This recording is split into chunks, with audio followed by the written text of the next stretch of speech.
आणि कोणासाठी नाही, हे ह्या लोकप्रतिनिधी जो असतो ना, जो जिल्हा परिषद सदस्य असतो, जो पंचायत समिती सदस्य असतो, यांना कळायला पाहिजे की आपण कशासाठी निवडून आलो आहे, आपली काय कामं आहेत.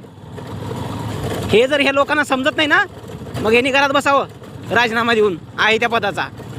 हे बघा, हा काय अवस्था आहे रस्त्याची. लक्षात ठेवा, गावापासून शहर झालेलं आहे, शहरापासून गाव नाही झालं. गावागावामध्ये जर रस्ते चांगले असले तर दळणवळण सुविधेला चालना मिळत असते. तर गावातच रस्ता चांगला शहरामध्ये करून काय फायदा होणार आहे तुमचा. हे बघा काय अवस्था आहे रस्त्याची. बघा हो घ्या, हे बघा हो का, बघा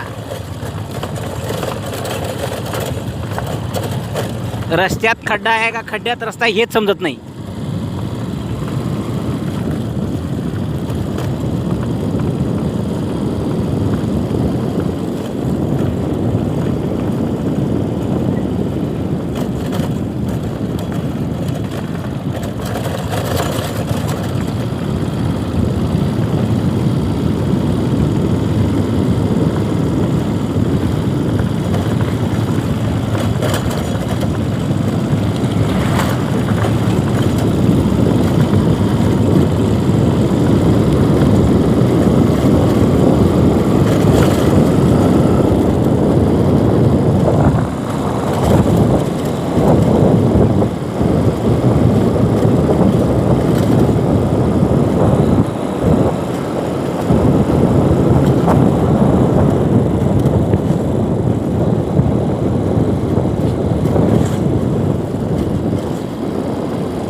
आता हा पुढून थोडासा बनला आहे, 1 किलोमीटरचा असेल अंदाजा.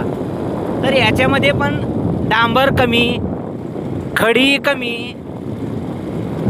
परत काय म्हणतो आपण ते खडक कमी, माती जास्त प्रमाणात, हे अशा प्रकारचा वापर केला आहे.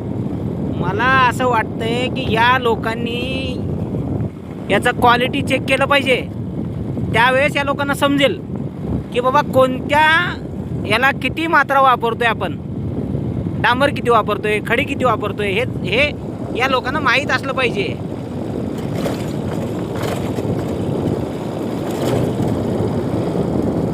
हे बघा, रस्ता करून 6 महिने झालं नाही, खड्डे पडायला सुरुवात झाली आहे.